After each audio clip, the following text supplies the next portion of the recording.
لو احنا عندنا عادة عايزين نبطلها، او بنتصرف بطريقة معينة بتزعلنا وبتندمنا وبتخسرنا الناس اللي حوالينا، وبتخسرنا الفرص اللي ممكن تبقى متاحة بالنسبة لنا، زي العصبية، زي ان احنا مثلا رد فعلنا يكون عنيف جدا او متسرع جدا، ونقعد نقول لنفسنا ان احنا ده غصب عننا، احنا دي حاجة بتحصل، احنا مش عارفين نمسكها.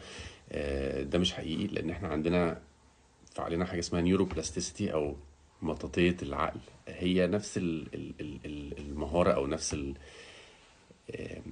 الموهبة اللي موجودة عندنا، إن إحنا من خلالها بنقدر نتعلم حاجات جديدة، لغات جديدة، مهارات جديدة. هي نفس العلاقات اللي ما بين الخلايا وبعضها، اللي إحنا ممكن كل مرة نوقف نفسنا، وكل مرة نستهدى بالله كده، وناخد نفس عميق قبل ما نتحرك، قبل ما نتعصب.